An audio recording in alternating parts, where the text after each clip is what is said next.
Yo, we're back for some more Sturniolo triplets. What a fan base you guys are. You're fun, you keep it real, I appreciate that. Yeah, I'm just having fun reacting to these guys, I'm having fun interacting with you, and let's get right into this video today.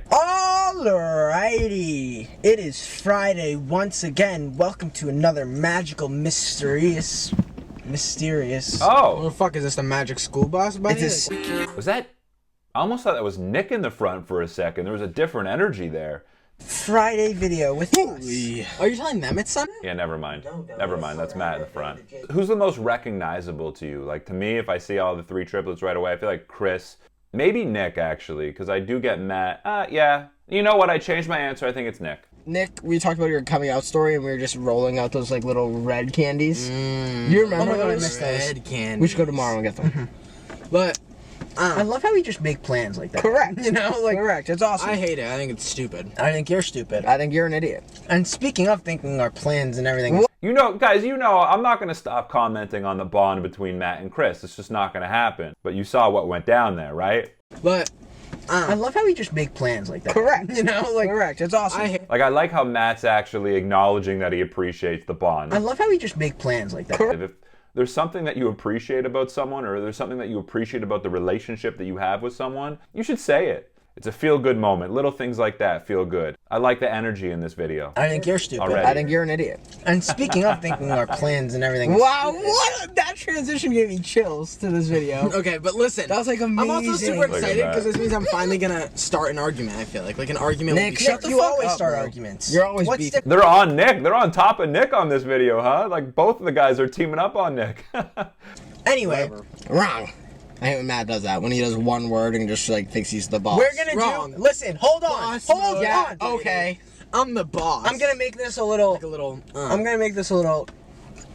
Okay, so no one's off limits with Chris today. No one is off limits with Chris here. Wrong. I hate when Matt does that. Just when you think you're on Chris's team, he comes at you. Challenging. Ow! Bet it hurt, didn't it? I didn't do that hard. Matt's such a didn't it type of kid. Did hurt. Like, didn't it hurt?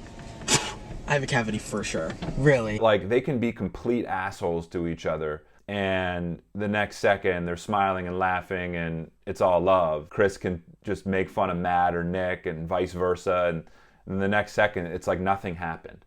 That's the beauty of it. That's love right there. When Nick gets out of the shower and walks around the house with his underwear? with his underwear like at his all the way forehead. up to I don't pull it up that high. Yes, you do, bro. No, I see like yes, you do. I see everything, and I'm just like, oh my god. Like, That's your own I do fault. like to hang loose. So, whatever. I just think if you wanna keep it tight, then wear some pants. You know. Amen. We don't want to know. We all don't want to keep it tight. Yeah. Well, it's like you guys. Sometimes you So just stand there and start different activities in your underwear. Not true. Yes. I don't spend more than 5 minutes in just underwear. Matt and Chris absolutely love sort of waiting on each other's reactions, especially when Nick's speaking. Spend more than 5 minutes in just underwear. You know, but the thing is, I feel like Chris, he can kind of turn on Matt quicker, you know? And like Matt's like, what the fuck, man? Like, I thought we were like on the same team here, like teaming up on Nick. We're having fun. Chris can turn on Matt, but Chris is also the most likely to turn back to Nick and meet him with a compliment. I think Chris kind of more often dictates the pace in terms of how they treat Nick. And I know it's all in the name of jokes, but that's what I think. Oh, one of my biggest pet peeves is when Chris is wrong. Like, he knows he's wrong. He's 100% wrong. He's been proven by fact. He's been proven by me and Matt. He's been proven by Google. And then he goes- And he will still speak and create, like, an entire No, he'll go. story He'll go. behind backing himself Okay, up. but like whatever. Okay. Like, Got you. forever. Got me there. Okay, next You wanna one. know my biggest pet peeve about Nick? Chris is, it's hard for him to admit when he's wrong, huh? He didn't even want to hear it. I haven't really seen Matt be hard on Chris. He doesn't seem to be. And even like there was an opportunity there. He kind of like looked at Chris and was smiling, and he didn't team up on Chris there. But he backs himself up for like 2 minutes straight, like, this is 100% the truth. And he knows he's wrong. Look how passionate Nick is when Nick speaks too, right? Like Nick's such a salesman, and not in like a sleazy way, in a way that you want to listen to him and buy shit from him. Okay. Wow. I hate on Thursday nights when I tell Nick, hey, you should probably edit a YouTube video considering it goes up tomorrow. And he goes, I know we've been posting on YouTube for 2 years. I've never missed a video. Don't tell me that our YouTube videos need to go up. If I was Nick, I'd do the same thing. I'd be like, what the hell, dude? Like, I'm fucking on top of this shit. Have I ever missed a video? And then I get yelled at, and then I go back into the room 2 hours later, and I go, hey Nick, did you edit the video yet? And then he goes, oh, thanks for reminding me, I would have forgot. Okay, so then fuck me. I just completely contradicted myself there because Matt's right. That's my bad. That's my bad. I hope you forgive me. We go out to McDonald's. No. We go, We go out to McDonald's. We go out to McDonald's. Listen. Hear that echo? What's echoing? You bitch. Nick's amused by Chris in this video, isn't he? I feel like Chris kind of has the power in this dynamic, in this video right now. He's like on his phone under the blanket, like in complete darkness. So I go, Matt, get up. He goes, look, I'm up. And like yells at me as if he's like not hiding the fact that he's awake. Like he'll like go under the blanket and like brightness on 0, like texting away. And I go, what are you doing? Get up, Matt. Get up. And I pull the blanket down. He's wide the fuck awake. He's just not answering. First of all, verbally. I'm not texting anyone. Here's the thing, right? Like, I get why so many people love these boys, and I've talked about it. How they're unfiltered, how they're extremely relatable. They'll drop very specific things that we can relate to in our own lives. Like he'll like go under the blanket and like brightness on 0. Saying things like that make us feel like we know these guys more because this is the type of shit that we also do in our lives. And I think this is a big reason why a lot of people feel connected to them and feel like they know them. You go, when I'm right past the gas station where you turn in to enter, you go, oh, I want to go to that gas station too.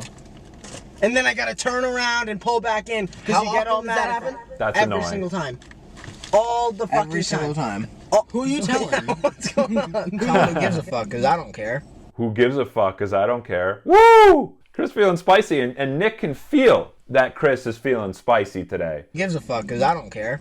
And he's like, ooh, I'm gonna back off here. Every single time. Oh, who are you telling? What's going on? Nick, who you telling? Every single time. Who are you telling? That is good. And in reality, in real world, Matt speaks the most out of all of us. Yes. Once the cameras are off, this kid doesn't. Well, no, Matt is just, he takes You'll things. never understand the real me then. You're. Oh my brother. God! No, restart the camera. You chatterbox. Quick, I have something. But Matt can soften Chris right up, can he? You'll never understand the real me then. Like, Matt's super charming, and it's different. Like, Chris will soften up with Nick, but I think Chris is just so damn amused by Nick when Nick's on one. Anyway, I hate when I'm in the driveway. I'm in the driveway, and Would you say you have a chip on your shoulder? Would you say even chip your shoulder? That's good. I would say, like, Matt, you hear him, and I've heard him quite a few times be like, when I'm in the driveway, like, he'll repeat what he says because he wants to have the guys' full attention. Because he's not quite as loud as Nick, and maybe not quite as direct as Chris, I think it's a little harder. So I feel his frustration at times. And you have to get your point out quickly with these guys. You have to be direct, or else you're just gonna get fucking slaughtered. Like, they make each other stronger and sharper and quicker and funnier. while Do I go not there. say it. You know the address. You have it written down somewhere, or you know where we're going. I have it written down. Name me one address I have written down, Matt. Or you just know it. Oh yeah, I just got it written down. And I go. Let's get in the car. No. Listen, half the time we get in the car, I don't even know where the fuck we're going. But I happen to have the directions written down. Listen. What? Listen. I love Matt too, man. I love Matt. I really do. I think Matt's definitely grown on me the most. Listen. What? Listen. Like, you get one little detail wrong, Chris is calling you out on it. You have to be precise with your language around Chris. You have it written down somewhere. I have it written down. Name me one address I have written down. Because Matt's got a good point here. But the second Matt says something that's like a little false, Chris is fucking running with it and turning it around against you. Let's go to Cane's, let's go to Cabo, let's go to Taco Bell. And I'm like, okay, I don't know where we're going. Oh, Taco Bell. I put it in, it's like Taco Bell, fucking this Taco Bell, fucking Taco Bell, fucking this Taco Bell. I'm like, there's 80 different Taco Bells. I get yelled at if I put in the directions wrong. So I have to like look and pick which one. And for some reason, the first one that always pops up on my Waze is 397,000 miles away. Like, oh, hey, head to this one. It's only in fucking Guangdong, Canada. And I'm like, I've never... That's awesome. That's awesome. Chris is actually a really good debater, and I feel like Nick's loving this because he's like, all right, I'm out of the drama here. I can watch the drama unfold between these two guys, and I'm loving it. And now look at Matt trying to get his word in here. Come on, guys, I don't know how to get there. And then we're like pulling out of the fucking. You like, want to know onto what the road, really and I'm just aggravates me confused. with this whole driving debacle? Nope. When I get home. I don't. When I get I don't home, wanna know. I put the I don't car wanna in know. park. I don't I put want the to car know. in park. I get Don't out of the care. car. I start walking into the house, and I want. Chris is definitely more savage toward Matt than Matt is toward Chris. I don't I want put the to car know. in park. I get Don't out of care. the. Now, I haven't seen a ton of evidence for this, but in the, I don't know, 5, 6, 7 videos that I've watched now, at least on camera, Chris is way more savage toward Matt. Carry Well, this the in problem for me. is, you guys are always giving me like the Nick. Don't forget the vlog camera. Bring the photography camera. Bring the car video camera. Bring your backpack. Bring your laptop. You have to do this. You have to do that. And I have my backpack. What's in the back? Nick, like, has a fucking workout half the time when he's speaking, you know? Like, Nick's literally performing in a theater when he's in the backseat of this car. My camera, my vlog camera, the battery chargers, everything. Everything that makes you, Matt Sturniolo, that makes your job is in my backpack. What about when we Hey! And Nick brings the heat, right? The decibel level in that car goes up by 1,000,000. And I say, can you log me into Netflix? And he goes, yeah, sure. Logs me into Netflix on my TV, right? And then I go, Nick, can you log me into Netflix on my laptop? And he goes, log your fucking self out. And he doesn't say the passwords to me or give them to me. He just types them in and expects me to remember them when I have to go log in again. One of the problem behind that, infuriating. when I figure out the fucking Netflix power. They're both looking to Chris to see who's right, you know? Like, Chris is the guy who's going to decide on who's in the right here. He doesn't write shit down for himself. He's My there when the biggest he's pet there peeve- when the Wi-Fi Oh password's my created. God. He's there when Let me every speak. password's Hey, created and hey, he doesn't hey, remember. I hate when I can't even get through a doorway or a stairwell because Nick won't get the fuck out of my way. Look at Nick and Matt looking at Chris right now. Like, they're both, like, tuned into him pretty intensely here, right? So again, like, I think Matt, why do I keep fucking this up? I think Chris is really holding the power in this dynamic here. Like, when he speaks, it seems like the guys are holding on to his words just a little bit more. And Chris is also the guy who's, like, least likely to take any sort of ownership or responsibility of the pet peeves directed toward him. Stubborn as they come in that way, but hilarious nonetheless. Way. He happens to always be standing in my Couldn't way. agree more. Like, doesn't realize he's in the way. Like, he'll be in the doorway and I'll obviously be trying to pass him for like 5 seconds, which in a doorway interaction shouldn't be a problem. I'm trying- and I end up standing at that doorway Oh, no, what for else? See, Matt will listen to Chris's arguments. You know, like, Matt's, like, genuinely listening. Nick's genuinely listening. Chris, when the other guys are arguing and calling him out, he's not actually really listening, you know? doorway and I can't even speak to be like, get the fuck out of my way. And he's like this, like in the doorway, taking up the whole I'm just crooked. I'm just. But, by the way, I'm commenting on this. I don't want anyone to misinterpret this of me being like, yo, Chris isn't a good dude. Like, this is just the brotherhood. And I especially grew a big appreciation for all of them, especially Nick, but all of them during Nick's coming out video. And just seeing how supportive Matt and Chris were was really cool. He goes, Nick, taps me, and immediately 360s and is out the fucking window. I don't know what to do. Guess what? I would know. Guess What what? does he I was want? on the phone, so I was talking to someone, so I couldn't speak to How you, about this? moron. How about this? So I'm on the How about phone. this? You're Hey, I'm on the phone. See? Chris isn't taking it. Chris isn't taking it. Immediately comes back. What's it called? ESPN replay, motherfucker. I know I did that shit. ESPN replay. What, I God? vividly We're gonna ask God remember for the I was ESPN on replay. the phone. It was Obviously, me and you. ESPN, dumb fuck. Why would God not have it? Because there's ESPN in your fucking bedroom. He might be. ESPN doesn't have cameras on it. When we get You're our a little goof. I'm literally lifeline, walking out. I go, hey Nick. Hey a Nick. reference. Not. It's not like it's not not replay fucking right now. moving. Amazing. I love when Nick and Chris go head to head. I don't know who outwits the other person. Chris comes at Nick a little bit more harshly, like his tone's just a little bit more serious. and you. ESPN, dumb fuck. And then Nick's coming back, but there's a comedic undertone. It's a little bit more performative with Nick. Because there's ESPN in your fucking bedroom. It's like he doesn't actually really feel like he means it. He's just expressive. Not Replay fucking right now. moving. Not even moving like he's This dead. is Nick. And I go, Nick, on the phone. And now Chris is getting Matt's validation here too. Right? But this is all part of it. They're getting each other's validation to help get their points across. I just want to punch him right in the face. Correct. Okay.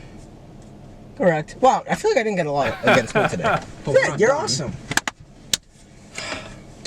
I hate how awesome Chris is. I hate how like, Well, no, cool I he actually is. I despise hate that all Chris his cool does. ideas. With Chris my whole entire life, quite clearly. I know that. Matt wanted the bond there.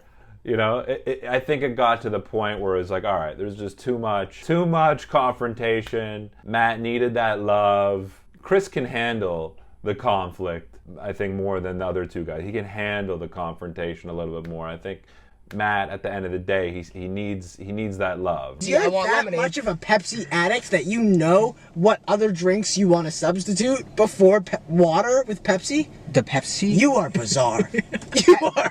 I took that Pepsi out of the foul. fridge. Just don't That lie. is foul. Again, there's a sarcastic undertone of, you are bizarre. You are bizarre. It's not too harsh, it's not too direct, it's fun, but I think that's actually the best way to get through to Chris. If you come at him too hard, he'll just come back at you harder and he's going to win. But I think Matt knows how to charm Chris. I think he does soften Chris up a little bit. And here, he's coming at him, but again, he's not coming at him harshly. Chris, the fact that you have a backup drink instead of water when you run out of Pepsi is quite literally the most embarrassing thing I've ever I heard wouldn't you say it's say. embarrassing. Matt's doing well here, huh? Matt's doing well here. So, I mean, not that Chris is listening now.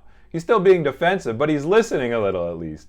If you listen to Matt's tone, again, he's making a joke out of it. You have a backup drink. He's not saying, you have a fucking backup drink. There's a humor involved. The fact that you have a backup drink instead of water when you run out of Pepsi is... It's almost like, in a way, he's telling Chris that he's funny. Like, it's hilarious. Like, what you do is hilarious. You have a backup drink. As a result, Chris can kind of listen because it's not such a diss toward him. Oh, I definitely want something to drink right now. Do I want water? No. Oh, I hope we have lemonade, I audibly said. The way you're talking, I don't... Chris has an answer for everything, doesn't he? Why is there only 2 Pepsis left? Nick goes, I had 1. I had That 7. leaves 9 for you. And what? How? Let them live and sit for 48. Matt has a point. How am I supposed to start my day without a cold Pepsi Cola? Okay, you're weird. So I It's start just- my day, I go it's downstairs, bizarre. I grab like a bagel It's and, bizarre. and Pepsi. See, that's why I like Chris is kind of like the alpha in this dynamic. Because it's about him, you know? It's about him. Like, his needs come first. Pepsi, YouTube video, Pepsi, Instagram, TikTok, Pepsi, music, song. Like that's how Nick thinks. Woohoo! Yippee-ki-yay! Yippee! Wow. Guys, that was an epic video. These guys are so sharp and funny. Let me know what you think in the comments. What should I check out next? If you want to watch my uncut reaction, all you need to do is go to my Patreon page. Love you guys. I'll talk to you soon. Peace.